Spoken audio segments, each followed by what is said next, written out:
வாங்கி மேலேயும் கரண்ட் எடுக்கிறாங்க. தண்ணியிலேருந்து கரண்ட் உற்பத்தி ஆகுது. இந்த ரோடை மட்டும் போடவே மாட்டான்.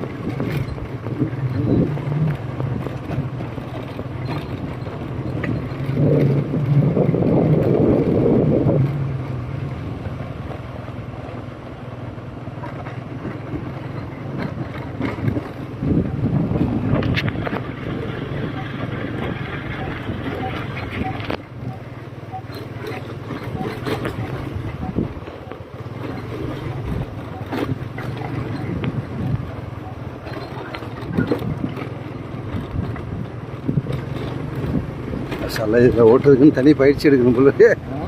இல்லை ஓட்டுறதுக்குன்னு தனி பயிற்சி எடுக்கணும் போல. ஒரு ரோடு மட்டும்தான் அப்படி போடவே மாட்டான். அப்படியா? அந்த காலத்துல வந்து 30 வருஷம் அப்படிதான். கவர்மெண்ட் இது பாலசி போட மாட்டேங்கான். ஜிபி போடவா பாலசி போடவா 2 வருஷத்துக்கு தகவல் அப்படியே போட்டான் அப்படின்னு சொல்கிறான். நம்ம நாட்டை கைப்பற்றினா தான் இதெல்லாம் போட முடியும்.